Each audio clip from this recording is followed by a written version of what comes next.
Everybody knows that GTA Online is a really fun game about making lots of money and buying properties, so you can then use these properties to make even more money for yourself. And for a lot of us, the grind never ends, but some businesses are just plain better at money making compared to others. This is why in today's video, I'm going to break down every single business in GTA Online and tell you which ones suck and which ones rock. After the Agents of Sabotage DLC update, we now have 23 different businesses to choose from, and I will give each one of these a ranking, starting with the garbage tier at the absolute bottom, going all the way up to God tier at the very top.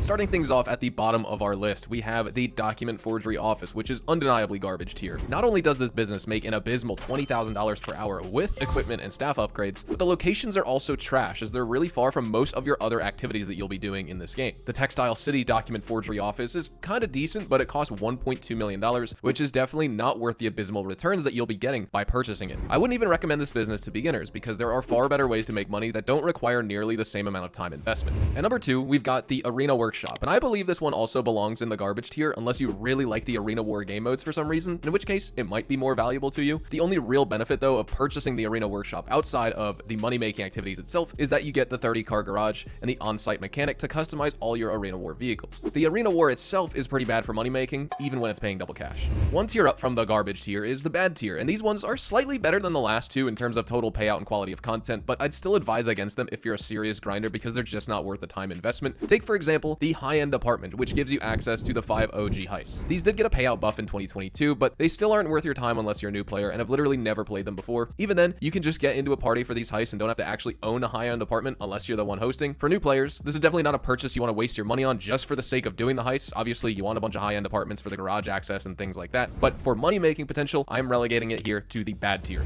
The next entry in the bad tier is the facility. Now, if you're a rich guy in GTA Online with a few $1 million to spare and a tank to store, you might actually be interested in purchasing a facility. By itself, this business doesn't really offer anything, which is why I put it in the bad tier. But if you really enjoy the Doomsday Heist, you might